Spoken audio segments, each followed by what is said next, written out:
Olá, pessoal. Bom sábado a todos. Boa noite. Sejam todos bem-vindos à TVD News 581 da Parabólica Digital e ao canal do nosso grande jornalista Silvio Navarro, ele que nos cede esse espaço para que possamos transmitir para o maior número de pessoas a mensagem. Hoje eu recebo a Tabata, ela que é autista, TDAH, superdotação, bipolar e influencer nas redes sociais há mais de 5 anos.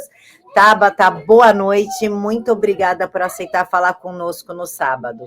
Boa noite, Camila. Boa noite, pessoal que está assistindo. É um prazer imenso, assim, compartilhar sempre foi a ideia, né? O objetivo de fazer esse trabalho que eu faço. Então, para mim é muito prazeroso quando eu recebo esse tipo de convite para falar com pessoas que talvez eu não alcance através das redes sociais e poder aprender também com você, né? Eu tenho certeza que vai ser uma troca muito divertida aqui hoje. Tabata, primeiro eu queria mostrar o seu Instagram pro pessoal, Tabata Underline Meu Mundo Atípico, ela já tem 170 mil seguidores e ela também é palestrante. Tabata, agora eu queria entender isso, como uma autista com TDAH, bipolar, com QI altíssimo, consegue organizar tudo isso, ser influencer, ser palestrante. Pergunto isso por ser mãe de um autista e ele não tem essa sua organização. Como é que Não. Ih, não se iluda. A gente começou mal já. Deixa eu tirar essa luz que aqui tá atrapalhando. Começamos mal com o pessoal de casa ali. Vai já logo no meu maior desafio. Se tem uma coisa que eu não sou nessa vida, é organizada. Não, eu nem sei o que é isso. Gente, não. Não organizo nada. Não sei planejar, não sei organizar. Eu faço tudo ao mesmo tempo. Eu fico assim, perdida nas minhas coisas, mas eu faço. Mas se eu conseguisse organizar, nossa senhora, a vida seria muito mais tranquila para mim. Isso com certeza. Não, isso eu não posso negar, não. E Tabata, como é que foi o seu diagnóstico? Quantos anos tu tinha? Por que que tua mãe foi procurar ajuda? O que que ela percebeu? Para as mães que estão um pouco em dúvida, como começar a se direcionar, entender e perceber o filho. Menina, meus pais nunca perceberam nada de diferente, até porque o autismo ele geralmente vem de casa muitas vezes, né? Então, assim, minha mãe sempre achou tudo muito comum, porque era igual a ela, era igual ao meu pai, então não chamava atenção. A única coisa que chamava atenção, assim, era a minha hiperatividade, né? Que, assim, sempre foi uma coisa pontuada pelos meus médicos, mas lá nos anos 90 estava ainda um processo de entender o que é hiperatividade, o que é TDAH. Então, eu não tive o diagnóstico na infância, nada desse tipo. A superdotação foi a única coisa que realmente sempre foi muito óbvia. Você perguntou de como que eu sou palestrante e faço conteúdo, justamente porque a minha superdotação vem muito da área da comunicação. Eu falei aos 6 meses, né, então não tinha como não perceber que tinha alguma coisa de diferente nesse sentido naquela criança, né. Mas quem procurou supostamente, vamos colocar entre aspas aí, o diagnóstico fui eu, porque eu não procurei o meu diagnóstico, né. Eu me vi com 26 anos completamente perdida, eu não sabia quem eu era, assim, mas eu não tinha a menor ideia mesmo de quem eu era. Porque eu percebi que eu era um personagem conforme as pessoas com que eu me relacionava. Então, se eu estava com uma amiga X, eu agia X. Se eu estava com a minha família, com algum familiar Y, eu agia Y. E eu falei, gente, quem que eu sou? Não sei. Fui para terapia, e fui falando, mas eram tantos anos de mascaramento, tantos anos de masking, que demorou muito para a gente começar a tirar essas camadas de tentar ser comum, tentar ser típica, né? Então demorou ali mais ou menos 1 ano e meio, e o que facilitou meu processo foi a série Atypical, da Netflix, porque eu me vi pela primeira vez num personagem de série. Antes, eu sempre assistia séries com o objetivo de estudo, para eu entender de uma forma bem visual como que as pessoas são, como que elas se comportam, como que é o mundo, porque para mim nunca fez muito sentido, eu nunca me conectei com aquilo. Eu nunca me vi. Friends e, sei lá, Modern Family, que são séries que eu gosto, nunca me vi. Era totalmente estudo. Quando eu fui assistir Atypical, foi um boom na minha mente. Eu falei, caraca, é isso que as pessoas sentem quando elas assistem série? Elas se veem nos personagens? Porque eu nunca imaginei que era assim que as pessoas se sentiam ao ver uma série. Foi a primeira vez que eu me vi num personagem. E aí eu estava com 28 anos, e aí veio a possibilidade do autismo através da terapia. Só que antes da pandemia a gente não tinha profissionais assim que atendiam online tão de uma forma tão volumosa como a gente tem hoje, né? A gente ficava muito preso ao ambiente que a gente estava. E não se falava de autismo em adultos naquela época. A gente pensa que faz muito tempo quando eu falo assim, mas poxa, eu estou falando de 2018, não faz tanto tempo assim. E olha o tanto que a gente evoluiu de lá para cá, né? Então, eu demorei, além desse tempo que eu demorei em terapia, até entender que eu poderia ser autista, eu demorei ainda mais 2 anos para conseguir um laudo, porque não tinha médico na região especialista em autismo e que atendia adultos. Tanto que o meu primeiro laudo, ele é de um neuropediatra, porque ele topou me atender por ser conhecido da minha psicóloga e fazer uma exceção e tal. E aí eu fui para a internet, depois a gente pode até falar mais sobre isso. O pessoal começou a duvidar do meu diagnóstico, e aí eu fiz todo o processo de novo mais 2 vezes para ter certeza. Então eu tenho 3 laudos, eu tenho avaliação neuropsicológica, eu tenho tudo que você puder imaginar de teste, de avaliação, de profissional que eu já passei, porque eu queria ter certeza, né? Não só para que eu pudesse me entender de verdade pela primeira vez na vida, mas como eu estava ali falando sobre isso na internet, eu não queria correr o risco de não ser verdadeira, né? De ser uma fraude. Então, fui atrás por conta disso. Foi um acaso e depois foi para confirmar, para ter certeza mesmo que era, né? Tá, Bata, tu falou de duvidar do seu diagnóstico. Sabe por que eu tô te perguntando isso? Olha isso aqui. Isso aqui é de agora, tá? Eu postei um Certo. vídeo falando sobre meus filhos e a resposta do cara foi o seguinte: JR. Ok, você é de 85 e tem 40 anos, mas já está bem adaptado a essa nova geração. Você sabe muito bem que o nosso tempo, a chinela, gente, chinela não existe. É chinelo, tá bom? Cantava. Eu, por exemplo, sou muito grato por isso. Lá, a traquinagem se curava com surra e não com diagnóstico. Nossa, que bom, hein? Que saudável, que legal. Como hoje Bacana. em dia, você falou que tem 3 filhos, 2 neurodivergentes. E o outro com problema ainda pior. Não sei que o outro que é esse, que eu só tenho 2 filhos neurodivergentes, mas tudo bem. Me Mas assim, refere. o problema muito pior ao qual ele se refere, eu acho que ele está falando dele mesmo. Que ele realmente é um problema, não só para você, para os seus filhos, mas para toda a sociedade. Ele é um problema. Eu tenho um problema, que é o JR. Nesse momento eu tenho um problema também. Exatamente. Inclusive, veio até um cara, eu já vou até te ler a resposta do cara. Me refere com a memória. Como eles seriam chamados na nossa época e como isso seria curado? Aí, eu sou uma pessoa muito simpática, muito tranquila, respondo: opa, pode deixar. Eu vou bater em uma criança que não Isso, fala, não desfralda, isso, anda na ponta dos pés, tem seletividade alimentar, se balança isso. quando tem barulho, bate no próprio ouvido e até se machuca. Tu acha que eu devo bater com chinelo ou no soco? Quer que eu mande vídeo? Eu acho que seria interessante soco inglês para ser mais efetivo, né? Mais contundente, né? Isso. Para De repente, se sentir. você quebrar uns dentes, um braço, é muito bom pelo o JR ali. De repente, você, a melhor mãe do Brasil, você vai ser. Estaria educando. Aí eu, Isso.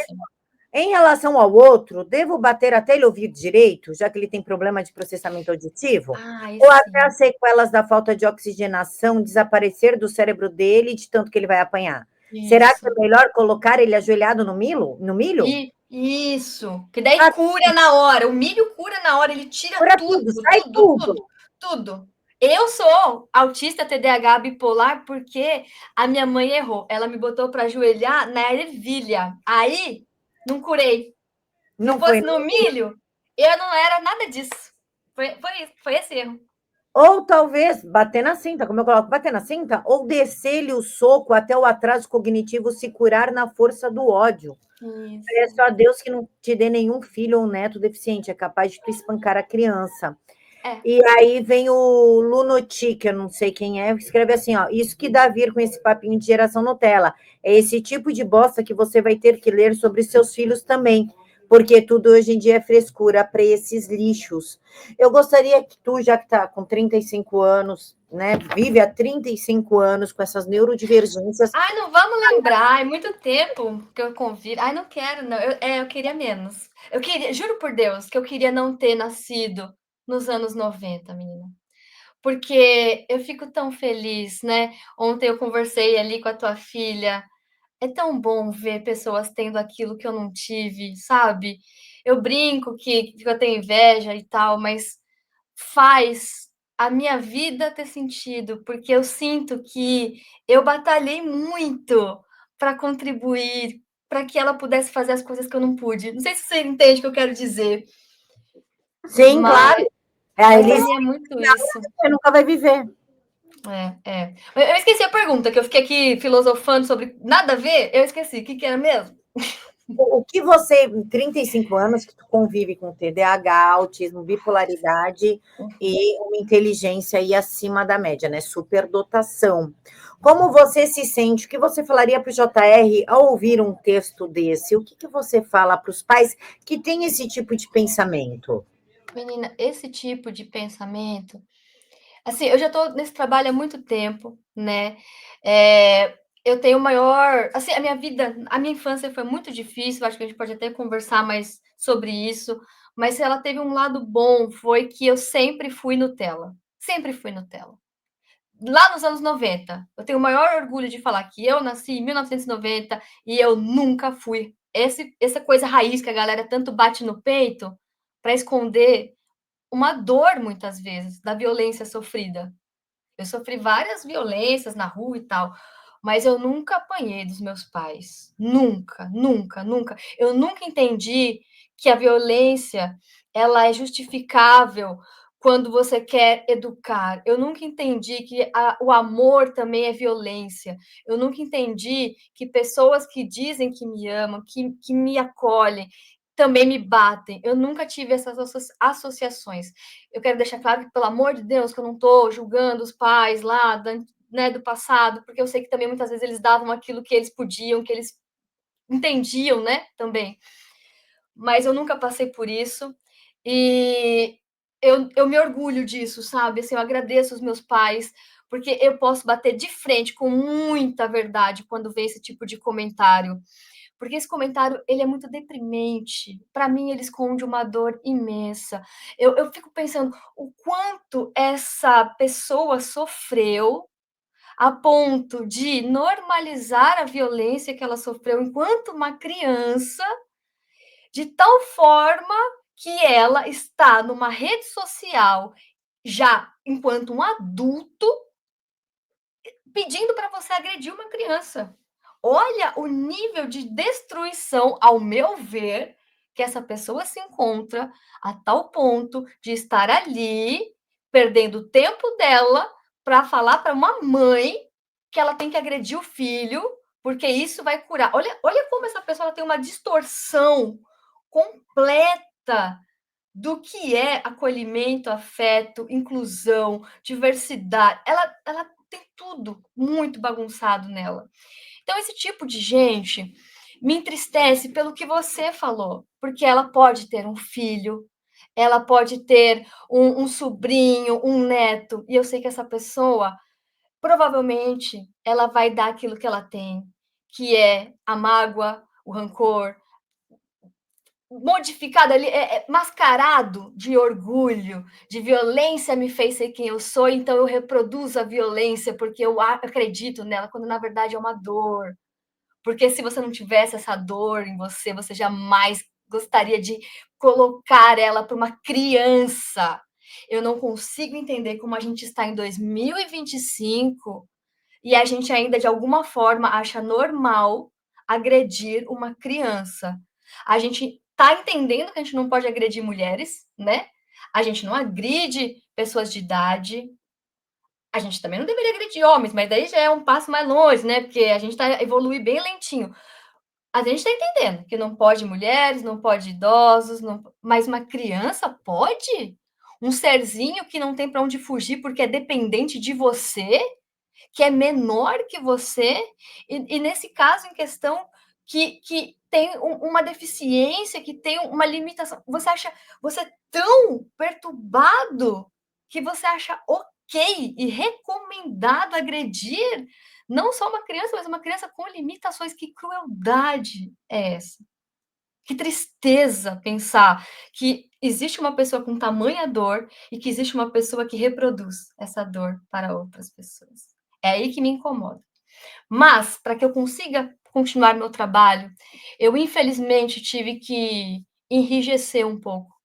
Então, esse tipo de comentário, eu iria responder exatamente igual você, eu não iria responder, ou iria falar, meu filho, vai lá ter orgulho de apanhar, parabéns, nunca vi alguém gostar tanto de apanhar e ter orgulho disso, melhor que você, só o Whindersson Nunes, mas pelo menos o Whindersson apanhou do Popó, né? Recebeu uma grana para apanhar, você só apanhou mesmo, e tá aí, ó, prêmio para ele. Eu ia responder assim, de forma debochada, cruel, fria, porque eu cansei de verdade de tentar explicar aquilo que a pessoa não está pronta para receber. Ela não está, ela está machucada. Ela precisa primeiro se curar, para depois começar a entender. Então, eu só sei lamentar. É isso, só sei lamentar. Mas se eu realmente for me abater com cada comentário desse que eu leio, eu não consigo continuar fazendo esse trabalho, sabe? Infelizmente, eu tive que enrijecer meu coração porque eu já passei por situações muito difíceis ao longo desses 5 anos que eu estou na internet. Eu já pensei em desistir diversas vezes. Eu já chorei muito, mas muito. Eu já perdi um carro, porque eu passava tanto tempo acolhendo pessoas em sofrimento. Sabe essas pessoas que o JR quer bater para curar dor, para curar deficiência, para curar limitação? Essas pessoas, elas me procuram para desabafar, porque o mundo não as acolhe, o mundo não enxerga a dor que elas têm, não valida. O mundo está sempre cobrando, agredindo, violentando. E aí eu desprendia tanto tempo para responder cada um, porque eu não conseguia não responder. E nessa época eu só tinha 20.000 seguidores por aí. Eu já passava de 4 a 6 horas por dia respondendo, de tal forma que eu esqueci de trabalhar, né, o meu trabalho remunerado, e eu tive que vender meu carro para conseguir pagar as contas da minha casa. Nunca recuperei esse carro, mas eu tenho fé que um dia eu vou recuperar. Não me arrependo, mas eu tive que mudar um pouco ali a minha cabeça para que eu pudesse continuar. Eu entendi que, infelizmente, eu não consigo mudar 100% o mundo. Mas se eu mudar o mundo de uma pessoa que eu consegui responder, de uma pessoa que se sentiu acolhida por um vídeo, por uma postagem minha, eu tenho que focar nisso, então, sabe? Eu não posso focar naquilo que eu não posso mudar, mas naquilo que eu estou conseguindo, de fato, fazer porque para quem está disposto a me ouvir. É isso, eu acho. Nossa, falei 3 dias, né? Não, e foi ótimo, nossa, sensacional, aquele que lava a nossa alma, né? O JR, infelizmente, foi criado com muita violência e acha que violência resolve tudo, né? É isso que eu penso, sabe? Que dor é essa? Que, nossa, é tão triste. Quando eu paro, eu acho triste, triste. Um Uhum. adulto tão machucado a ponto de achar normal agredir uma criança. Uma criança. Gente, como é que você consegue agredir um serzinho daquele tamanhinho, fofinho, que tá ali para aprender, para ser acolhido, para ser amado? Como é que você vai agredir? Eu não consigo entender isso. Não consigo. Porque, graças a Deus, eu sou Nutella, com muito orgulho. Criança Nutella dos anos 90, sim, com muito orgulho. Não precisei ser espancada para ser uma boa pessoa, sabe? Eu não estou dizendo que quem é espancado não é uma boa pessoa, não é isso. Eu tenho muitas referências, mas não é isso que te faz ser uma boa pessoa. Não é isso. Não é isso. É o teu caráter, é a tua índole, é como você se cura desse trauma, é como você entende, como você lida com esse trauma, porque a partir do momento que você repassa a violência, ela te feriu sim. E você não consegue nem olhar para essa dor. Perfeito. Infelizmente. E daí a gente vê a superdotação da Tabata, que não tem formação em psicologia e nem psicanálise, e deu esse show aí de criação da primeira infância e segunda infância para gente. Eu posso falar uma coisa? Posso falar uma coisa?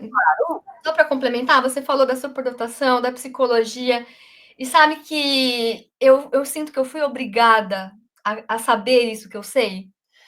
Porque a parte da minha infância que foi muito difícil foi que eu nunca me senti parte desse mundo, sabe? Ai, engasguei. Eu nunca me senti pertencente. Eu nunca me senti igual a ninguém, ou simplesmente meramente semelhante em algo. E se fosse só isso, até que dava para lidar. Mas não era só o sentimento de não ter alguém igual a mim. É porque as pessoas faziam questão de dizer o quão errada eu era por ser quem eu era. E eu estou dizendo de uma criança de 3 anos. Porque, infelizmente, tem esse lado da superdotação que é muito ambíguo, que é a memória boa, que me ajuda a resolver muitas questões, mas também que me faz reviver constantemente os traumas da minha infância como se tivessem sido ontem. E eu estou nesse processo de me conhecer e eu vou explicar o porquê. Eu percebi que eu, desde criança, tento entender o mundo, porque eu só queria existir nesse mundo. Só que ele não era para mim, ele não me queria lá. Então, desde cedo, eu tive que entender o que eu precisava fazer para caber nesse mundo. Eu vivi uma vida lutando para existir. E eu digo mais, teve um momento da minha vida que eu tinha plena certeza, e aliás, eu descobri recentemente que eu não preciso disso, porque até então eu acreditava piamente que eu precisava mudar o mundo para que eu pudesse existir nele em paz. E nessa minha luta de mudar o mundo para existir nele, eu esqueci completamente de existir. Esqueci de olhar para mim, de fazer o que eu gosto, de descansar.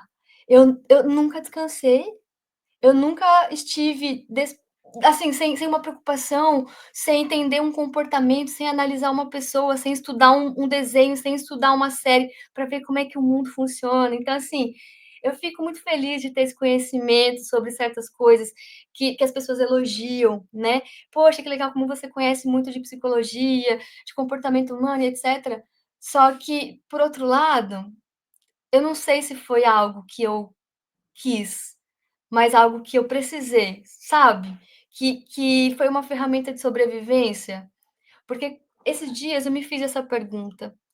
Juro por Deus, eu peguei e falei assim para mim mesma: cara, se você não tivesse que mudar o mundo, o que que você queria estar fazendo agora? Se você não tivesse que mudar o mundo, o que que você queria estar fazendo agora? E eu não precisei de 2 segundos para o meu cérebro responder para mim mesma. Eu queria estar tomando um todinho, assistindo desenho animado na minha cama. E foi aí que eu entendi que essa criança que existe aqui, ela nunca pôde existir. Ó, já vou chorar. Ai, deu. Mas é verdade. Claro que eu te entendo, porque a minha filha, ela tem superdotação, é de 17 anos. E, cara, os bullying que ela já sofreu, assim, de físicos, né? Não de Sim, fala. O sim. físico, de eu ter que tirar ela da escola antes que matassem Eu ela, por também, ela ser estranha. Ah, tu é eu também, estranha, eu estranha. também, eu também. Na quinta série eu tive que sair escondida várias vezes. Eu estudei no colégio público em São Paulo e tinha uma galerinha que implicava comigo, umas meninas, e aí minha mãe foi reclamar na escola, né? Porque, ó, hoje eu tenho 1,54 m, então você imagina o quão alta eu era com 11 anos, né? Quão grande e forte eu era, nada. E a minha mãe foi então reclamar, né, para o diretor fazer alguma coisa pela minha segurança, porque as brigas que aconteciam lá não eram briguinhas, eram brigas extremamente violentas. E o diretor falou que não podia fazer nada, porque a menina que implicava comigo era filha do principal traficante da comunidade ali próximo. E aí, menina, eu passei ali um bom tempo assim, saindo em horários diversos, saindo pela diretoria, pela porta tal, não sei o quê, para fugir dessa menina. E eu nunca entendi o que eu fiz para essa menina, eu só existir. Você entende que quando eu falo que eu lutei para mudar o mundo, para que eu pudesse existir, é porque a minha presença, eu nunca falei com essa menina. A minha existência sempre incomodou muita gente. A minha existência é o maior ato de rebeldia que eu já ousei fazer. Existir, existir. Porque precisa de muita coragem para você existir sendo a pessoa neurodivergente que você é. Porque o mundo não gosta de quem é diferente. O mundo, ele sabe o JR? É JR o nome dele, né? Isso, JR. Sabe o JR que quer reproduzir a violência que ele sofreu, porque ele acha que é isso que é certo, mas ele sabe no coração dele que não é legal. Eu vejo que o mundo, ele é tão moldado para que a gente seja todo mundo igual.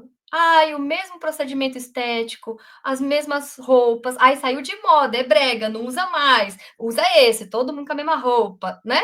A gente está sempre buscando o comércio, né? As lojas, as marcas sempre estão levando a gente para uma necessidade de ser igual. E no fundo, ninguém quer ser igual, a gente quer ser a gente. Só que essas pessoas elas vão se tornando iguais por uma pressão que elas mesmas não percebem muitas vezes. E aí é aquela coisa, a gente só oferece o que a gente tem. Se você não tem liberdade, a liberdade do outro vai te incomodar. Se você não é feliz, você vai se incomodar com a felicidade do outro, você vai querer podar, porque quando você é preso, ver uma pessoa sendo livre incomoda demais. É igual quando uma pessoa que sofreu violência na infância vê uma criança que é supostamente problemática, supostamente difícil, como aquele cara foi no passado, e ele tem que ver essa criança sendo amada, sendo acolhida, tal qual ele deveria ter sido e ele não foi.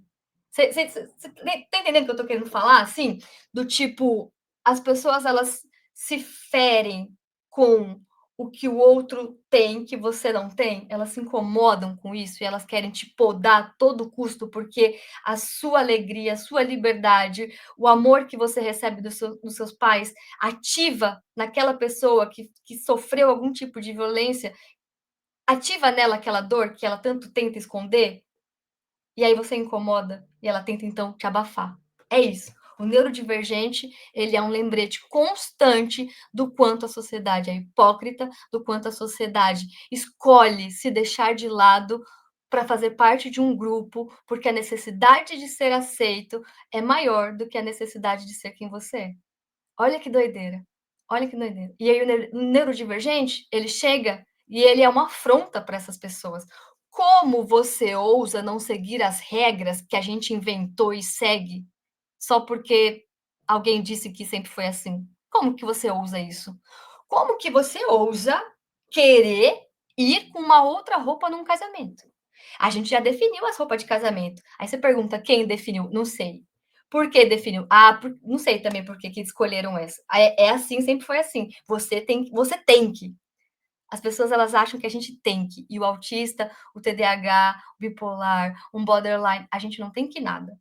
A gente não tem que nada. E essa liberdade faz com que a gente seja um alvo de todo tipo de violência, porque a gente é um lembrete do quão medíocre é aquela pessoa que está te agredindo. A gente é um lembrete para ela, para aquela pessoa, de que ela se sente medíocre e ela tenta te apagar para que você seja tão medíocre quanto ela, porque a sua felicidade, a sua liberdade, o seu talento, as suas habilidades, a sua alegria, a sua autenticidade incomoda, porque ela queria muito ter tudo isso, mas ela não teve coragem de arcar com as consequências de ser e ter essas características. E aí ela quer que você também não tenha, porque ela não quer se sentir um fracasso, por ter deixado de lado quem ela era para ser igual.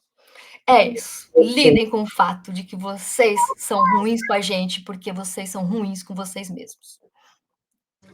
Perfeito. Essa frase foi sensacional. Inclusive, Tabata, minha filha, a gente percebeu que ela tinha ali uma inteligência acima, né?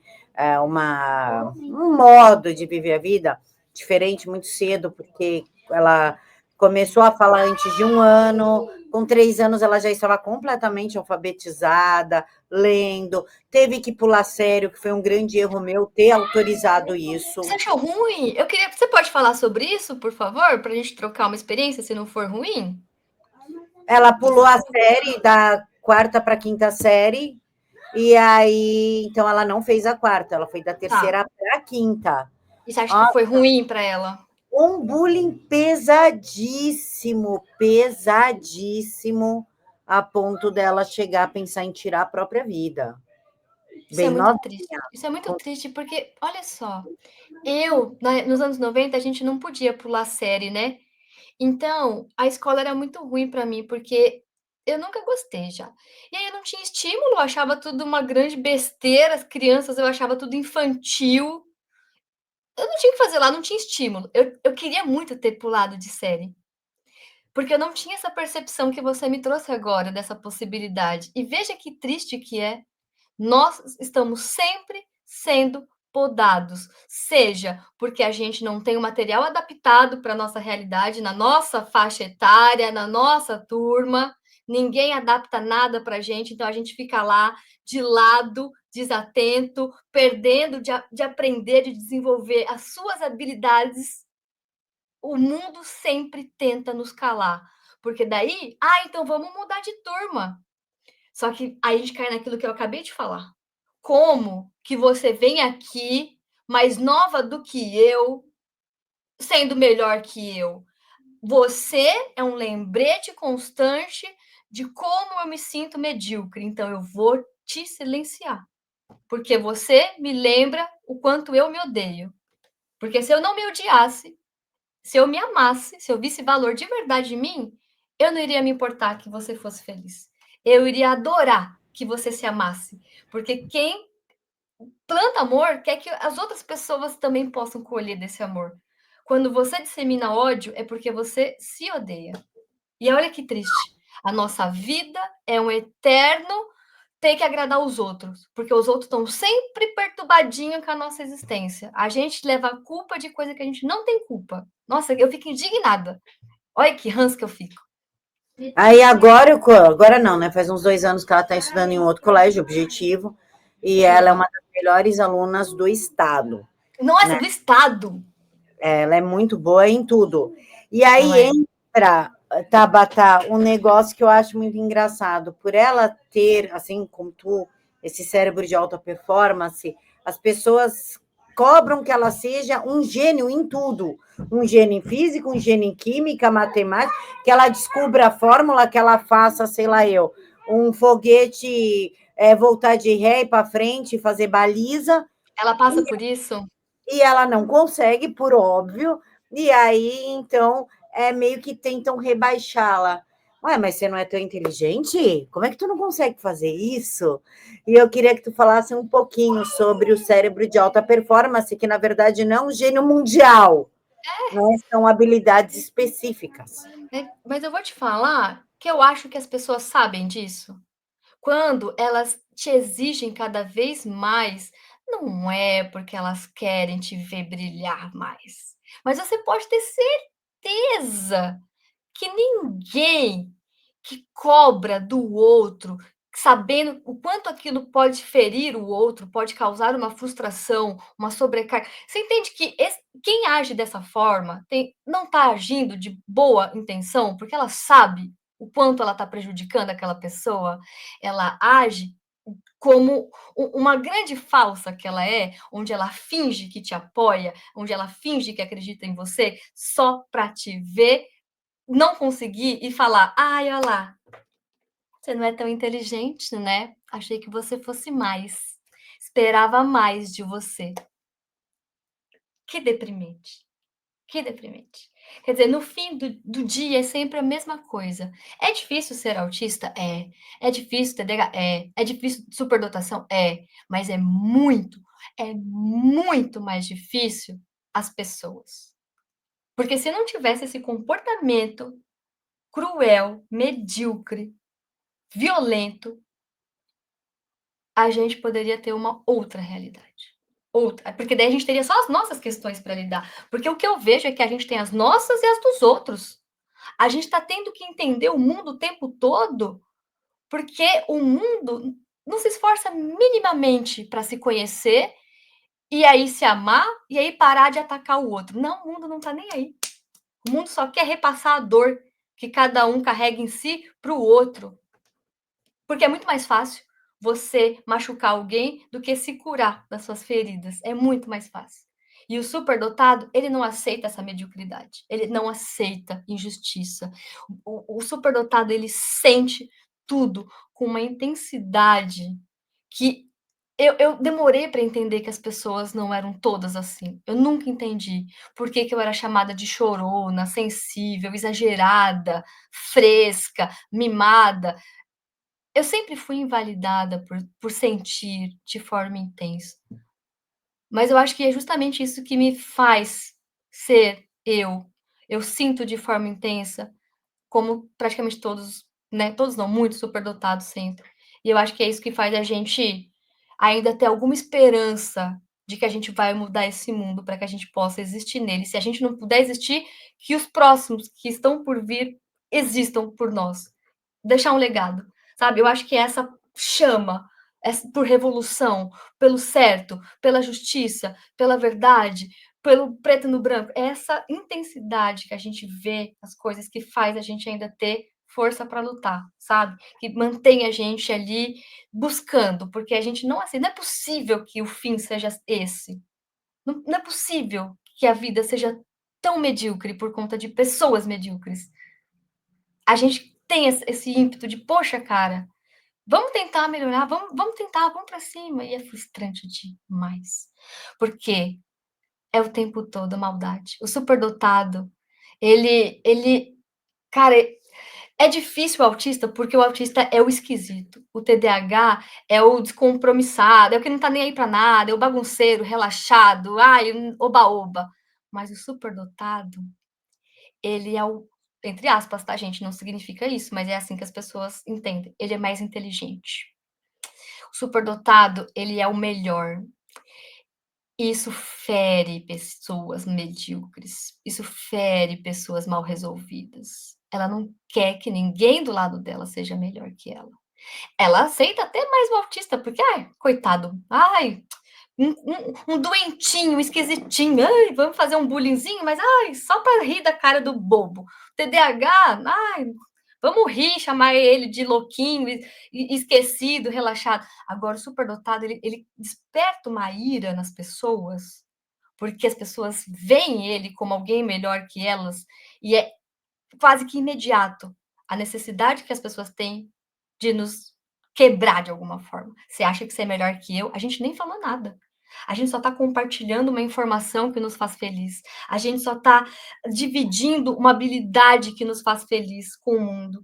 Porque é isso que nos preenche. A gente gosta de conhecimento, a gente gosta de saber as coisas, fazer as coisas. A gente só quer existir. A gente não está fazendo isso para te humilhar, para falar para você que a gente é melhor que você. Quem fala que a gente é melhor do que você é tua criança ferida, é o teu orgulho ferido, é tua falta de amor por si mesmo. E aí, como eu disse, é mais fácil machucar o outro do que curar a si mesmo, né? E aí a gente fica nesse ciclo aí de violência. É isso. Falar em ciclo de violência, Tabata, existe muito, e eu falo isso como psicanalista, existe muito preconceito contra o bipolar. E como é a sua vida tendo autismo, TDAH, superdotação e a bipolaridade que causa esses ciclos, às vezes um mais rápido, às vezes uns mais cíclicos mesmo, né? 6 meses, 6 meses. Como que é isso? Eu vou ser muito sincera, assim, eu acho que a gente tá ainda um pouco, eu não vou dizer atrasado, mas assim, a gente não evoluiu muito no nosso entendimento sobre autismo, sobre TDAH, sobre borderline, sobre bipolaridade. Porque assim, são todos com coisas em comum, coisas diferentes, mas coisas em comum. Assim como a superdotação, ela também se mistura. Eu não sei 100% mais se eu sou bipolar, sabe? É uma grande dúvida isso na minha vida. Porque da mesma forma que às vezes eu acho que eu estou em mania, pode ser uma que alguns estudos, né, falam sobre a hipomania do hiperfoco do autista, do TDAH, que é aquela empolgação que você fica como se tivesse em mania mesmo. Então eu realmente não sei. O que eu posso te dizer é que eu tomo estabilizador de humor, eu não abro mão dele, porque quando eu tiro ele, eu vejo que as coisas desandam. Então, assim, independente de um diagnóstico, eu acho que mais importante ali é o tratamento, sabe? Tá funcionando o estabilizador de humor? Vamos manter, pelo amor de Deus. Tá dando certo, vamos manter. Agora, o que eu posso te dizer, que eu estava falando antes, é que cada diagnóstico traz o seu rótulo para a sociedade, né? Então, o autista é o incapaz, ou o gênio, mas geralmente é o incapaz. O esquisitão. Ah, não tem amigo, não tem empatia. Ai, é infantil. Ai, o autista, ele é do mundinho dele. O TDAH, ele é o preguiçoso, relaxado. Não quer nada com a vida, não tem uma responsabilidade, não se esforça, perde as coisas porque não se esforça, desiste de tudo porque não se esforça. É um grande vagabundo, só que ele é engraçado, criativo. Então, o TDAH, às vezes, ele tem amigo, tem bastante amigo, porque ele é geralmente uma pessoa muito enérgica, de fácil comunicação. É uma pessoa. Eu tenho um texto no meu Instagram que fala sobre a tristeza do palhaço, que essa é o TDAH todinho, pelo menos eu e quem eu vejo. É aquela pessoa que usa as habilidades de criatividade e de improviso que muitas vezes a gente desenvolve por conta do TDAH, usa isso para mascarar uma tristeza. Então a gente é muito alegre muitas vezes, muito piadista, muito brincalhão. O TDAH ele circula melhor entre os ciclos sociais, né? Os ciclos sociais ali. E o bipolar é um dos piores para mim, em alguns contextos. O autismo, ele é o pior rótulo quando a gente fala de emprego. Ninguém quer um autista. O TDAH, ele é o pior quando a gente está falando de sala de aula. Nem o professor atura um TDAH. E o bipolar, ele é o pior quando a gente fala de relacionamentos amorosos. Porque o bipolar, ele é inconstante, né? Surtado, não dá para acompanhar. Uma hora que é uma coisa, outra hora que é outra. Aí tá feliz, tá triste, aí do nada vai surtar, jogar as coisas em mim, vai mudar de ideia do nada. E se terminar comigo do nada, que as pessoas acham que é assim, né? É tipo 880 todo dia. As pessoas têm visões muito erradas sobre tudo. Então, depende do contexto que eu estou, eu sofro um tipo de preconceito diferente por carregar aí esses 3 rótulos que eu carrego, né? Aliás, e a superdotação também, que traz essa obrigação aí de ser incrível o tempo todo.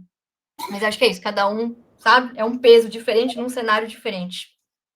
Tabata, tu tocou num ponto que eu falo muito nos meus vídeos, que é as pessoas têm uma ideia errada sobre tudo. Uhum. Eu acredito essa ideia errada que está aí, né, de forma pandêmica, tomando a cabeça das pessoas, nesses vídeos do 10 sintomas que tu tem alguma coisa. E isso, além das pessoas se autodiagnosticarem, isso também produz um capacitismo e um preconceito com quem de fato é laudado. Como tu vê esses vídeos, a meu ver, e tu pode me contradizer, isso não tem problema nenhum, essa irresponsabilidade de tratar assuntos tão profundos de uma forma tão rasa em troca de like? Eu acho que não tem uma resposta simples para essa pergunta. Então, eu vou esmiuçando aos pouquinhos. Vou começar pela parte onde eu acho que o preconceito é parte também do conteúdo raso da internet, né? Mas depois eu vou aprofundando. Eu acho que num mundo onde as pessoas divulgam tigrinho, não estão nem aí se vão acabar com a vida de alguém literalmente, você generalizar um transtorno nem me parece tão ruim quando eu penso o quão horrível uma sociedade é capaz de ser, o quão baixo um ser humano é capaz de ir. Então, eu não acho tão terrível perto da capacidade que eu vejo no ser humano de ser ruim com outro ser humano. Eu acho terrível, mas eu acho que perto do que se poderia fazer, né? O ser humano é capaz de fazer, não é tão ruim assim. Eu vejo que colabora com certeza com informação errada, com pessoas, principalmente tratando de forma banalizada, né? E hoje em dia tudo é autismo, hoje em dia tudo é TDAH. Eu acho que banaliza muito. Mas eu parto de uma ideia de que esses vídeos, eles só causam esse impacto todo em banalizar, em gerar preconceito, estereótipos, porque as pessoas típicas, elas não se conhecem. Eu bato nessa tecla de novo. O típico, ele tá sempre tão disposto a falar as características do autismo, as características do TDAH, as características do bipolar. Eu nunca vi o típico falando das características do típico. Você já viu isso? Não, Vamos fazer um livro para a gente falar o típico falando das características do típico. Ou então, você já viu isso? Existe nunca, isso? nunca vi. Não existe, porque o típico, ele gosta muito de julgar os outros, mas olhar para ele mesmo, ele não gosta tanto assim, né? É aquilo, se curar nunca é bom, muito trabalho, não. Então, o que o típico faz? Ele fala que o autista tem pensamento rígido, e ele também tem, só que ele não sabe. O autista gosta de rotular e padronizar, o típico também, só que ele não sabe. Então, o típico ele está sempre buscando regras, verdades absolutas, coisas generalizadas para facilitar a interpretação dele da vida, porque o típico é muito preguiçoso para tudo, parece. Então, esses vídeos só têm o impacto que tem porque o típico está sempre procurando coisas para acreditar em coisas generalizadas, em regras, porque ele é rígido. Ah, falou isso? Então é uma verdade. É verdade. Ah, falou uma frase, é isso, é verdade absoluta. É muito isso, sabe? Eu vou tossir só um minutinho, porque eu realmente estou engasgada. Fique à vontade. Tá. Enquanto isso, eu vou mostrar aqui o seu Instagram. E esse vídeo ontem me chamou muita atenção, em que tu fala do cabelo curto. Como tu queria ter o cabelo curto e só foi ter agora. E que foi o vídeo, inclusive, que eu te chamei. Está aqui meu comentário. Menina, queria tanto te entrevistar, te ouvir. Que foi o vídeo que me impactou essa história do cabelo. Pode falar um pouquinho sobre ele? Porque realmente existe um padrão. Meninas têm cabelos compridos. Meninas bonitas têm cabelo comprido. Menina feminina tem cabelo comprido. Não pode ter cabelo curto. Tu pode falar sobre essa quebra do padrão? Seu microfone está fechado. Posso falar? Mas talvez eu tussa de novo, porque eu estou com sinusite. E aí eu começo a falar, começo a ressecar a garganta, me dá tosse. Eu falei do cabelo porque eu achei que não daria tanto peso se eu falasse todos os tipos de opressões que eu sofri. E porque cabelo foi uma das últimas que eu consegui me libertar, uma das últimas prisões que eu consegui me libertar, tamanho impacto que foi na minha vida. Mas a verdade é que eu sempre fui. Eu vou mostrar. Será que dá para ver? Peraí. Eu vou pegar aqui. Você tá me ouvindo? Você tá aí? Estou Você aqui tá me sim. ouvindo? Ó, eu tenho um exercício que a minha terapeuta me passou, que é psicanalista, aliás, ela, que era colocar fotos minhas no meu quadro, que tem em frente aqui a minha mesa de trabalho, fotos minhas de infância, para que eu lembrasse da criança que eu fui e que ainda está aqui. E eu nunca consegui, até então, colocar essas fotos, porque me doía muito e eu não entendi o porquê, sabe? Eu não entendia por que que eu não conseguia olhar para minha criança, eu não entendia o que que doía tanto. Eu vou pegar aqui uma dessas fotos, porque finalmente eu consegui colocar. Eu coloquei 3 ainda. Não sei se vai dar para ver. Dá para ver que a Dá foto? perfeito. Essa era a Tabatinha criança. E quando eu peguei essa foto, eu chorei tanto um dia desses, antes de conseguir colocar ela ali, sabe por quê? Quando eu olhei essa foto, de verdade, sem a fuga do que eu estava sentindo, quando eu encarei a minha dor, por que que eu estou sentindo tamanha dor em olhar para essa foto? Foi porque eu percebi que eu tinha vergonha de olhar para essa criança. Não vergonha dela, vergonha da adulta que soltou a mão dessa criança. Eu sentia que eu tinha falhado com essa criança, abandonado essa criança, quando eu escolhi tentar ser diferente, tentar ser igual. Essa criança para mim é tão corajosa, olha só, ela era uma criança de 4 anos, nos anos 90, andando de skate, e parece uma coisa tão pequena hoje em dia, só que nessa época era absurdamente inaceitável uma menininha andar de skate, isso é coisa de moleque, para com isso, vai brincar de boneca, você vai se machucar. O que você acha de você ficar aí toda ralada, igual um moleque, toda suja? Ó, vai botar a saia, fica ali, sentada. Que coisa feia, uma menina fazendo isso. Uma menina com uma letra feia dessas, você vai fazer um monte de cadernos de caligrafia. Mas, professora, a minha letra é mais bonita que a do fulano. Mas o fulano é menino. E aí, essa menina fazia um monte de caderno de caligrafia. Porque essa menina não podia ter letra feia. Essa menina nunca pôde fazer nada que ela queria, porque a grande maioria das coisas que ela queria fazer era de menino. Essa menina, ela não pôde entrar no time de, não sei como é, da equipe de judô, porque era violento demais. Não era para menina. Vai pro balé. É aqui do lado, faz balé. Essa menina fez 2 anos de balé. Foi a melhor aluna da turma. E ao mesmo tempo a que mais chorou por ter que fazer aquilo, enquanto olhava para o lado e via a equipe de judô ali treinando, e ela entendendo que, com 4 anos, essa criança entendeu que ser mulher era ser triste, era ser limitada, era ser aprisionada, porque tudo que era de legal no mundo para essa criança não era permitido para ela. Até que essa criança cresceu e ela cansou de sofrer. Ela cansou de implorar pelo direito de existir e ela tentou ser igual.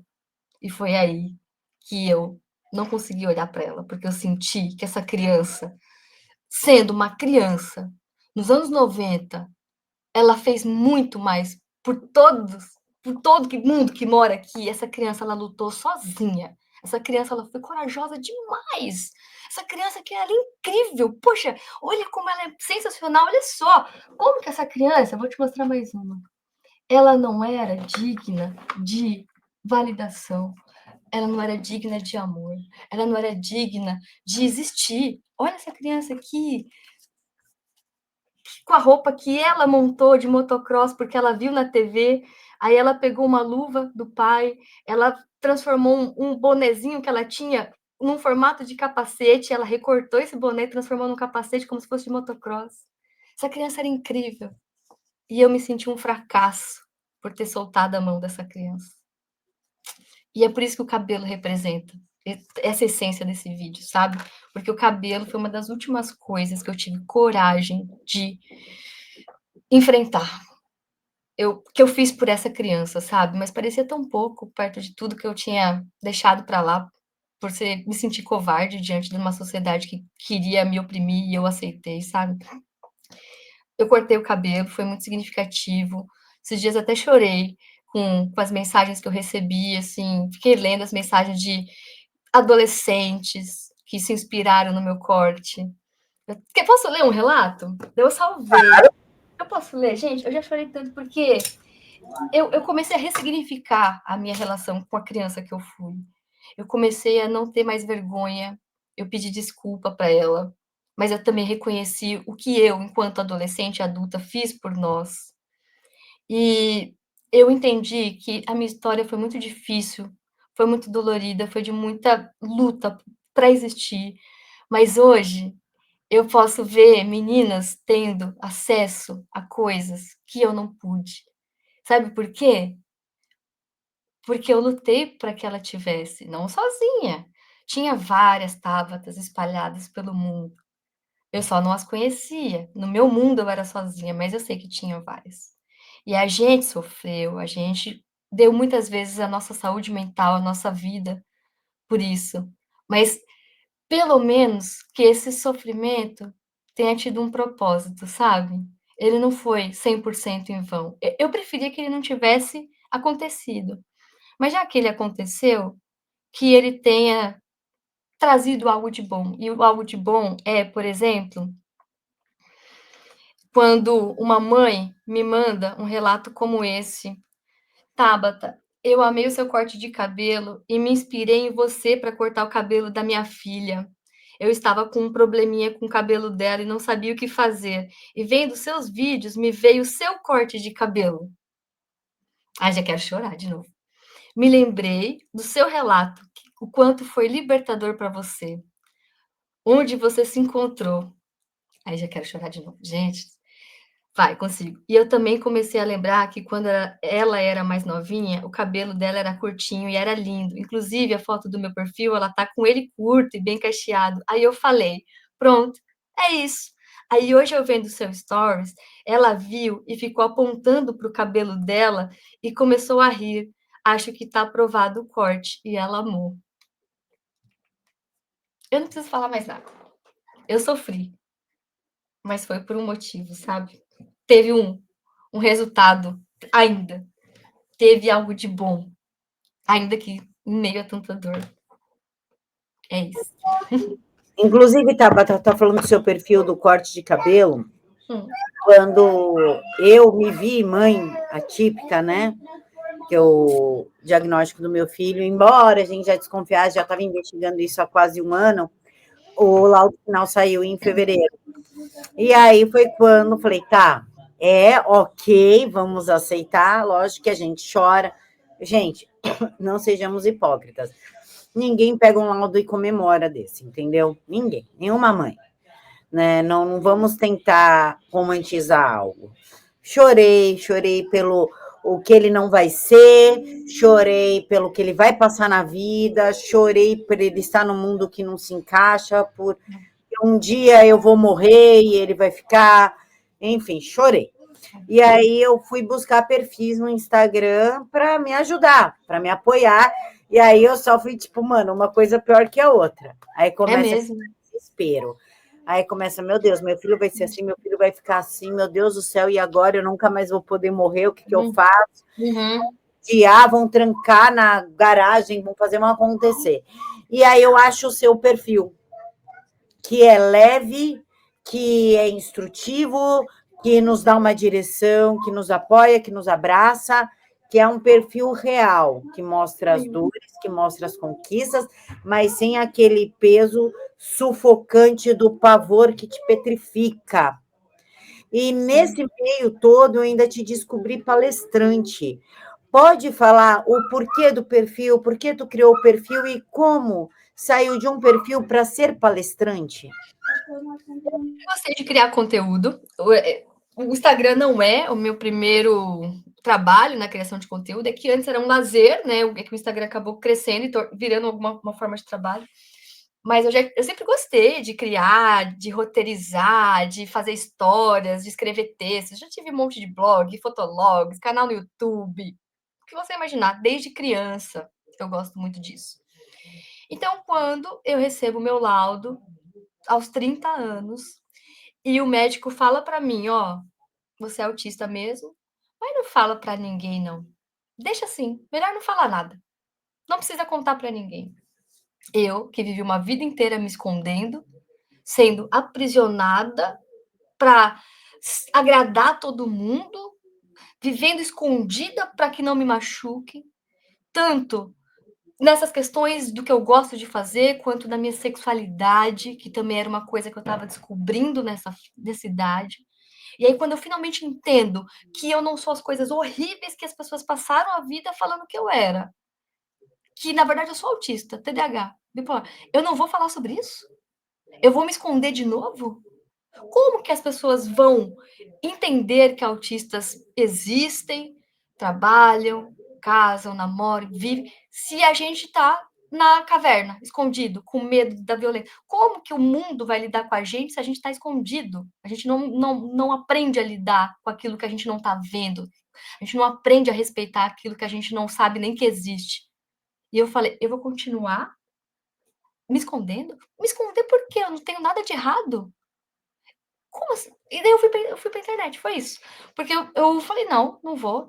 E aí, como ele também não me explicou o que era ser autista, né, não tinha nada sobre autismo em adultos na época, pensei: "Não vou me esconder, mas não vou mesmo". E outra, eu não faço ideia do que é ser autista, mas de repente, se eu ficar aqui compartilhando o que eu sinto, o que eu penso, o que eu tenho de desafio, o que eu tenho de habilidade, de repente eu conecto com algum autista em algum lugar, porque a rede social ela nos leva para muitos lugares, de repente eu acho alguém parecido. E aí a gente talvez aprenda juntos o que é o autismo na vida adulta. Essa era a minha ideia. Me ajudar e ajudar, sei lá, de repente, pelo menos uma pessoa. Porque até então a gente era invisível, não tinha nada. E hoje, olhar que em 5 anos a gente passou a ser visto, a gente passou a existir, as pessoas falam de autismo em adultos, eu estou aqui dando uma entrevista, a gente tem autista em eventos, palestrando, porque a gente bateu de frente. Porque a gente foi para a internet, porque a gente foi para as ruas, porque a gente não se escondeu como o mundo queria que a gente fizesse. Como o mundo queria que a gente tivesse vergonha, como que o mundo queria que a gente se sentisse errado por ser autista. E aí a gente conquistou tudo que a gente conquistou, graças à coragem de ser que a gente é. E é importante deixar claro para quem possa ser autista e está assistindo que você não é obrigado a nada. Você não é obrigada a sair de nenhum armário, você não é obrigada a contar para ninguém, assim como você não é obrigada a se esconder. Você só é obrigada a uma coisa, a fazer o que você está pronto e confortável em fazer. A vida é sua, o diagnóstico é seu, as consequências positivas e negativas de falar sobre ele abertamente vão cair apenas sobre você. Então, você não tem que dar satisfação para ninguém. Se você não está pronto para falar, não fala. Se você quer falar, fala. Mas lembre que é sobre estar pronto e confortável da sua decisão e não por pressão de fora, tá bom? Não estou te julgando se você não está pronto para falar sobre o seu diagnóstico ou se você não vai falar nunca. É um direito seu. É que para mim não servia mais essa essa armadura. Eu não queria mais, eu não fazia mais sentido para mim usar essas amarras, sabe? Eu queria, para mim, ser livre e partir de uma ideia de falar quem eu sou abertamente. E você pode ter outro contexto aí do que é, outro conceito do que é liberdade para você, enfim. E aí eu me tornei palestrante porque as escolas começaram a me chamar para falar com professores, porque eu falava muito sobre os meus desafios na escola, as violências que eu sofri de professores. E aí eu comecei a fazer palestras gratuitas na época da pandemia, online para professores, e aí o negócio foi aumentando, aumentando, até que a Nubank me chamou para falar para os funcionários, eu falei: "Como é que é?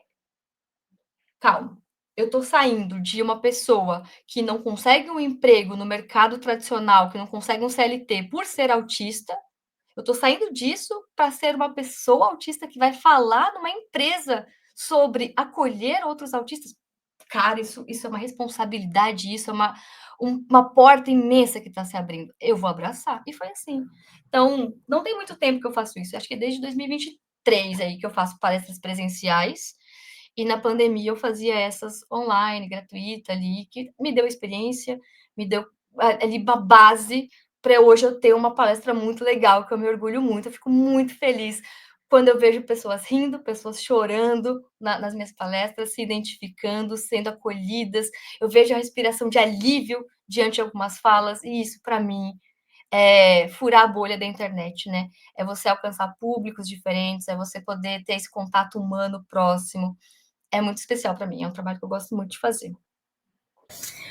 Tabata, estamos caminhando para o final, já estamos aí com 1 hora de live e eu gostaria, e aí tu tem o seu tempo, do jeito que tu quiser falar, uma forma de aconselhar pais e professores. Por exemplo, vocês estão ouvindo o meu filho berrar. Ele é autista não verbal nível 3. Agora, imagine uma professora, por exemplo, com autista não verbal, com autista verbal, com autista severo, com TDAH, com TOD. Coitada. Eu gostaria Coitada, que é tu isso. aconselhasse essas mães que estão vivenciando agora no começo, que a sua mãe vivenciou, que eu estou vivenciando já tem um tempo, e o que as professoras, o que você gostaria que o mundo soubesse? Nossa, é que são tantas coisas, né? Por exemplo, as professoras, cara, eu acho as professoras, no geral, eu sei que tem profissionais ruins e bons em todas as áreas, mas eu preciso deixar claro que eu fiz umas 30, 40, talvez, palestras para escolas quando eu comecei. Todas públicas, todas partiram de uma movimentação de professoras que estavam na internet buscando informação para acolher melhor os alunos que estavam vindo para elas, porque elas não tiveram nada sobre autismo, sobre TDAH, nada na formação delas. Então, como é que a gente pode culpar essas professoras? A gente não pode fazer isso. Claro, a gente tem que lutar pelos direitos, pela adaptação, pela inclusão, mas também lembrar que elas não são as inimigas. Elas fazem muito.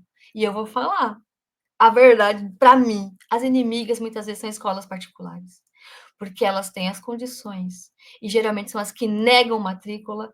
A gente tem vaga, mãezinha. Ah, ele é autista? Ai, acabaram de preencher a última vaga, mãezinha. Mas olha, tem uma outra escola, pode ir lá, acho que lá vai ter. Não, tinha até agora, mas é que agora você falou que é autista, eu lembrei que não tem mais vaga. É uma pena, uma pena. Porque o dinheiro fala mais alto. O dinheiro fala mais alto que tudo. As pessoas, elas não querem fazer. Elas não querem fazer. Agora, a galera que faz porque acredita num propósito, a galera da escola pública, não todos, não todos, mas tem muita gente na escola pública fazendo o possível e o impossível para se especializar, para entender, para colher, tirando ali recursos que do próprio bolso, às vezes. A gente precisa que essas pessoas sejam valorizadas e que, principalmente, que essa galera que não quer fazer nada olhe o quão horrível elas estão sendo, quanto o dinheiro está sendo maior do que uma vida humana. A gente está assim hoje em dia, né? A gente sempre teve assim, né? A gente tem mania de falar, hoje em dia, não, sempre foi assim. O ser humano, ele nunca deu muito valor à vida de outro ser humano, salvo alguns. O dinheiro, o próprio bem-estar, tudo sempre costuma ali estar acima da vida do outro ser humano. E nessa situação não é diferente, não. O dinheiro fala muito mais alto. É uma luta que a gente precisa realmente bater de frente. A gente precisa mudar isso. E para as mães, eu diria: acolha, ame, acima de tudo. Mas tem seu processo. Ah, eu tô num luto, para mim bateu forte, tudo bem. Você tem o direito de ficar triste, você tem o direito de sentir dor, mas coloca na terapia. Não fique na dor, no sofrimento, em inércia, porque esse tempo que você está perdendo, ficando parada, por conta das suas questões emocionais, está prejudicando seu filho, que está perdendo um tempo precioso que ele podia já estar nas terapias. Então, sofra, acolha sua dor, se esse for o seu caso, mas em movimento, porque o seu filho depende muito do seu movimento. Você não precisa ser a melhor mãe do mundo, você não precisa dar conta de tudo, você não precisa ser a Mulher Maravilha, você não precisa ser a que nunca erra, mas você precisa ser a que está em movimento.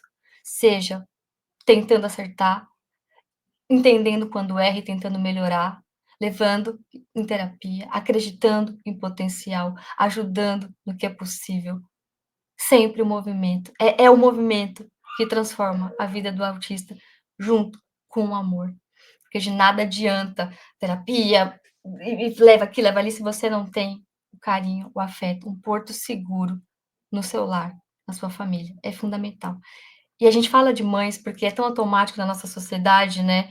Ainda mais diante de tanto abandono, né, por parte dos pais na sociedade como geral, mas não é responsabilidade única e exclusiva das mães, é sempre importante a gente lembrar isso, que os pais não estão fazendo um favor a ninguém. Ih, meus cachorros estão latindo, né? Tá atrapalhando muito, Zero né? problema, zero problema. Os pais não estão fazendo um favor e eu acho extremamente cômodo. Eu recebo muito relato no meu Instagram de ai, meu marido não aceita, então eu tenho que fazer tudo sozinha pelo meu filho. Ai, que cômodo, né? Sabe o que eu não aceito também? Eu não aceito que eu tenho que ganhar dinheiro para sobreviver. Então, assim, paga minhas contas para mim. Eu não quero trabalhar, não. Eu não gosto de trabalhar, não. Eu não aceito que tem que trabalhar. É muito fácil falar que não aceita, porque quando você não aceita, você se sente no direito de ficar na inércia. Todo o movimento fica nas costas da mãe, porque você é um folgado. Você não tem amor pelas pessoas que estão ao seu redor, porque você está vendo seu filho precisando de apoio, você está vendo a sua esposa sobrecarregada e você fica aqui, ai, eu não aceito. Tudo bem se não aceitar uma semana, um mês, 2 meses, mas tá o quê? 5 anos não aceitando um diagnóstico? E a sua esposa sobrecarregada, se virando em mil, faz 2.000 anos que ela não consegue lavar um cabelo em paz, porque você não aceita. Ah, meu filho, vai arrumar pra fazer, vai, pelo amor de Deus. Ó, não me irrita, não, hein? Já tô irritada já. De pensar isso daí, cada coisa que eu recebo no Instagram, que eu fico indignada com como é cômodo não aceitar. Ai, que daí você não precisa fazer nada, né? Bom demais. Eita, que coisa boa. Eu não aceito várias coisas também. Ai, hoje eu não vou aceitar que. Sei lá o que eu não vou aceitar. Não vou aceitar que eu não posso roubar um banco. Daí eu vou lá roubar. Porque, ai, eu não aceito que. Eu não aceito leis. Que ridículo, gente. Eu não aceito. Não tem opção de não aceitar, não. Não é uma oferta. Ai, você quer aceitar ou não quer o diagnóstico do seu filho, fazer algo para ajudar o seu filho e o mínimo para ser parceiro da tua esposa? Não é uma opção. Ninguém está te perguntando isso. Não tem a opção de você aceitar ou não aceitar. Você tem que fazer o teu e é isso, meu filho. Vai lá e faz. Para de arrumar coisa. E você que é um pai presente, legal, bacana, muito obrigada. Não entenda isso para você. Porque às vezes a gente fala e os pais falam, mas tem pai legal também, eu sei. Graças a Deus. Meu pai é incrível. O meu pai, ele é o meu herói, ele é o salvador da minha vida em muitos momentos. Eu sei, eu tive um pai presente. E é justamente por isso que eu foco em falar mal, falar a verdade dos pais ausentes. Porque eu sei o quanto um pai presente, como você, provavelmente que está me assistindo agora, eu sei como vocês fazem a diferença na nossa vida. E eu quero que outros autistas tenham a mesma oportunidade. Então, eu valorizo vocês, eu vejo vocês, mas falar de vocês não faz com que aquele pai que fica aqui, ó, na preguicinha, não faz com que ele se mexa. Então é por isso que eu falo dele. Mas eu tô vendo vocês. E eu gosto muito de vocês, viu? Obrigada, viu? Por ser pais legais, mães legais, professores legais. Realmente, parece bobo falar isso, mas no mundo que nunca foi legal com a gente, ser legal, ter alguém legal, é realmente assim, de muita gratidão. Então, eu reconheço de verdade o que vocês fazem pelos filhos, pelos alunos, enfim. Obrigada mesmo. Tabata, pra gente finalizar, tu falou da história da escola. Sou mãe de autista. E aí eu levei o Matheus para fazer aqueles testes de escola para escolher a escola, né? E tinha vaga. Tinha, eu só não vou citar o nome da escola para evitar processo. Aí, quando eu falo, mas ele, mãe, vamos fechar a matrícula, pô, gostei, não sei o quê, só que eu esqueci o laudo dele em casa. Eu vou posso te mandar pelo WhatsApp? A Não, mulher, pode não. não, mulher, Laudo, eu vi sim, ele é autista. Ela, pode sim. Sem brincadeira, é 10 minutos da minha casa, assim, ó, de carro. Entrei no Uber, vim para casa. Mando a foto e peço a documentação para eu poder assinar e mandar para eles de volta. Aí ela, a senhora não vai acreditar. Acabaram a última vaga. Nossa! Tava até agora aqui, passou uma moça aqui na frente e levou a tua vaga, tu acredita? Que doideira! Aí eu fiquei com esse negócio, chamei, aí eu já posso citar o nome, porque minha amiga é Stephanie Papaiano, eu falei, Té, manda uma mensagem lá, fala que tu é mãe de um menino de 2 anos e meio que precisa de vaga na creche integral. Ela, tá bom, mandou. Não, a gente tem tantas vagas, a senhora pode escolher, tem de manhã, tem tarde, tem período integral. E ela me mandou os prints. Eu peguei os prints e mandei para eles. Eu fiz, e aí, agora tem vaga? Nunca mais me responderam. Nunca mais. E Aí eu sabe, só Camila, que eu acho que isso acontece muito também porque as nossas políticas públicas, elas são muito fracas, elas são muito no papel, porque se a inclusão, se a gente tem direito ao ensino, se a gente tem direito de estar numa escola, por que na particular ela pode fazer o que bem entender? Só porque ela paga? Só porque ela tem o dinheiro? E aí ela está acima das leis? Então, você está dizendo para mim, deixa eu ver se eu entendi. A particular, ela pode fazer o que ela bem entender e tratar a gente como se a gente fosse um lixo. E aí, a pública, ela não tem recurso para acolher toda essa galera que foi expulsa, que foi estirada da particular. A pública não tem condições de estar acolhendo tudo isso de aluno. Então, você está me dizendo que as leis são uma grande palhaçada. Porque se eu não posso existir na particular e a pública não tem condições de acolher toda essa galera que foi jogada no lixo pela particular, né? Não que a escola pública seja um lixo, mas o que eu quero dizer é sobre você ser tratado como um lixo. Então, onde está a inclusão? O direito ao estudo? Como é que é isso? Como é que funciona? Não me parece que essa lei faz sentido. Parece que ela é só um monte de coisa escrita, mas na prática ela não. Ué, isso me irrita muito. Isso enquanto uma pessoa superdotada, me enlouquece. Que eu não consigo entender como é que uma pessoa tem um negócio escrito num papel dizendo que é obrigatório aquilo lá, só que na vida não é obrigatório. Ué? E depois o autista que é confuso, o autista que tem comportamento esquisito. Deixa eu ver se eu entendi. Você cria uma lei e você não segue essa lei. Mas tá escrito que é obrigatório, mas não é obrigatório. Ué? Só que se você cria uma regra onde você não pode abrir a geladeira da casa da pessoa que você está visitando sem pedir autorização daquela pessoa, isso é uma verdade absoluta para o típico. É uma regra que não é uma lei, mas ela é mais levada a sério do que a lei, que é obrigatória. Você está entendendo que não faz sentido nenhum? Que assim, a gente leva a sério a coisa de não abrir uma geladeira sem pedir, mas a gente não leva a sério o direito ao estudo, à educação, no geral, a inclusão, a saúde, a gente não leva a sério isso. Mas não abre a geladeira do típico sem pedir. Que essa regra, meu Deus, ele cai morto se você fizer isso, que é o maior crime que você puder cometer. Mas uma escola negar uma vaga para um aluno autista, que está na lei, que ela teria que aceitar, isso pode. Ué, mas é uma esquisitice para mim isso. Mas é o autista que é esquisito. O típico, ele não faz nada esquisito. Ele é tão lógico, tudo que o típico faz é lógico, extremamente racional. A gente autista que é maluquinho. Vocês, nossa, que sociedade super coerente que a gente tem. E a cara de pau da escola de parar de me responder quando vi os prints. Falei, meu Deus. Covardes, né? Eles são covardes no momento que eles te excluem, porque eles não têm a coragem de incluir aquela criança, de fazer o mínimo. Eles não têm a coragem de colocar a vida acima do dia. Eles não têm coragem. Eles são covardes o tempo todo. Eles são tão covardes que eles te negam e depois eles fogem de você, te deixando sem uma resposta. Tamanha covardia. Tamanha covardia. Da Secretaria da Educação também não tive resposta, porque eu denunciei, né? Capacitismo, eu denunciei. E na eu só consegui vaga porque eu fiz um vídeo xingando o Ricardo Nunes. Aí a vaga saiu. Que mundo é esse que para alguém sofrer uma punição a gente tem que fazer vídeo? Sim. Que palhaçada é essa? Parece uma grande piada. Parece que eu consigo ver. Eu não vou ter netos, provavelmente, mas eu consigo ver meus netos, supostos netos, rindo da minha cara, porque eu vivi numa geração onde, para você ter qualquer valor, qualquer escuta, qualquer direito sendo cumprido, você tinha que fazer vídeo. Olha que ridículo, que sociedade ridícula que a gente vive.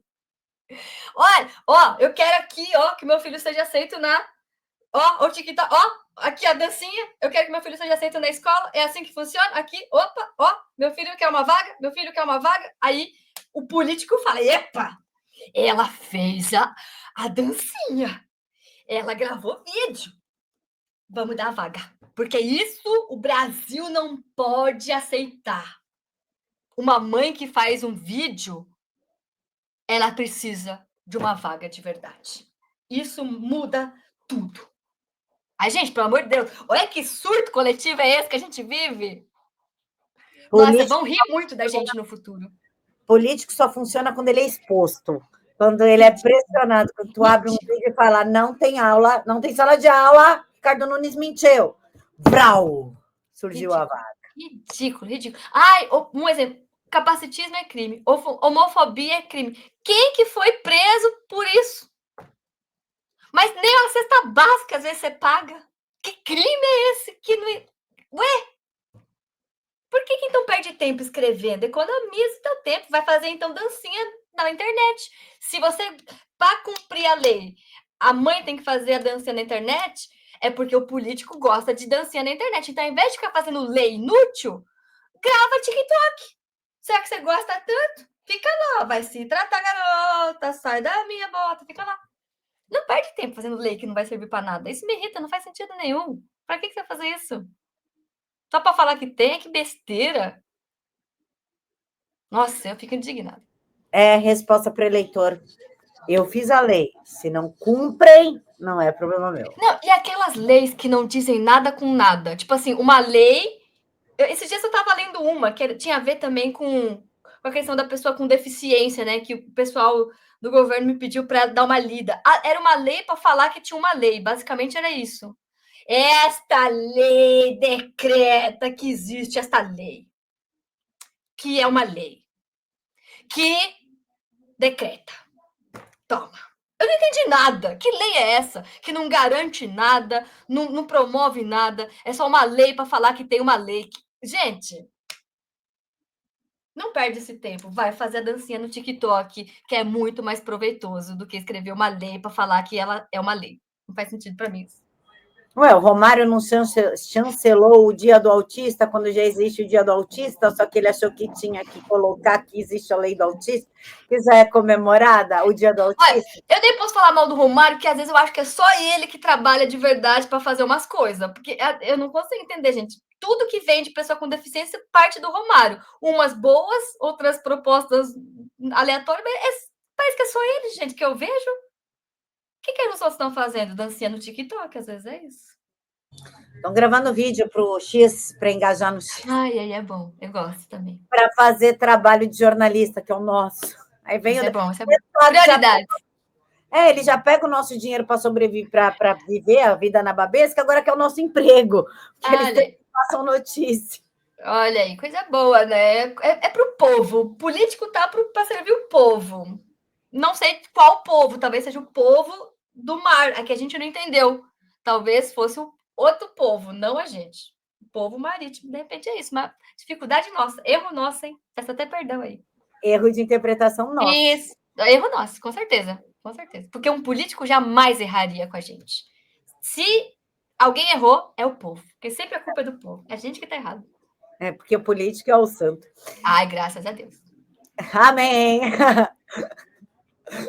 Tabata, minha amiga, eu quero te agradecer por ter ficado comigo nesse sábado à noite, aqui ao vivo, por 1h20. Obrigada, gente. Eu peço desculpa se eu falei demais, eu fui aí redundante no que eu falo, mas eu fico indignada, eu falei, blá, blá, blá. Gente, se a gente não brigar, se a gente não se indignar, eu aprendi esses dias que nem tudo se resolve no amor. Às vezes a gente tem que falar firme, porque infelizmente o JR, ele aprendeu na dor. Então, se eu tratar o JR com amor, ele não vai entender o que eu tô querendo dizer para ele. Então, infelizmente, tem coisa que eu tenho que me indignar mesmo. Então, peço perdão aí se eu magoei alguém, mas então melhore se eu te magoei. Porque se eu te magoei é porque você tá fazendo coisa errada, hein? Melhore. Não, brincadeira, gente. Obrigada mesmo, de coração. Obrigada. É brincadeira. Foi divertida. Quando eu te conheci, eu elogiei a sua forma de falar, de se posicionar, a sua dicção. E não vou fazer diferente agora. Eu gosto muito do teu jeito de falar, de se portar, de expor. Inclusive, eu vou deixar aqui novamente o seu Instagram, que é Tabata _ Meu Mundo Atípico. O pessoal segue, tu que tem curiosidade, que é mãe, que é pai de atípico, siga. Só que vamos comentar com respeito, porque ninguém é obrigado a ficar aguentando falta de respeito, falta de limite de gente adulta que não consegue se controlar, que tem aí o ímpeto de querer ofender, para mostrar que é pequeno. Porque quando tu ofende alguém, aí eu vou falar como psicanalista, tu não tá falando de mim ou da Tabata, tá falando de si mesmo. E tá mostrando o quão podre, baixo, pequeno, problemático tu é. Então, esconda isso do povo e comente coisas boas que a pessoa fala, que cara legal. Então, você vai estar falando bastante de você mesmo, né, Tabata? É que eu falo assim, se preserva. Por que você escolheu passar essa vergonha? Se ajude. Porque, gente, se quiser comentar coisa ruim, comenta. Mas eu sou debochada, você já deve ter percebido, né? Eu sou debochada, então não venha reclamar depois. É isso, gente. Siga lá se você gostou. Eu peço de verdade perdão se eu realmente magoei alguém, tô brincando. É porque eu acho que fica tudo mais fácil quando a gente leva um pouco de humor para um assunto sério. Porque, sei lá, eu cansei de chorar. Eu tô com 35 anos, já chorei uns 35 anos, e agora eu quero outra coisa. Quero rir, às vezes quero fazer palhaçada, quero ser debochada, quero devolver o desconforto que me causam, porque às vezes eu preciso tirar esse desconforto de mim que você me colocou e te devolver ele. Eu quero outra coisa para minha vida. Então é por isso que eu tô fazendo umas gracinhas. Mas se realmente feriu alguém, é de verdade, eu peço desculpas, não foi a intenção, de verdade. Obrigada, gente. Obrigada mesmo. Obrigada, Camila. Obrigada de coração. Foi sensacional, Tabata. Não Amém. magoa ninguém, não. Pessoal, uma boa noite. A gente se encontra segunda-feira neste mesmo horário. Tenham um domingo maravilhoso. Tchau. Tchau!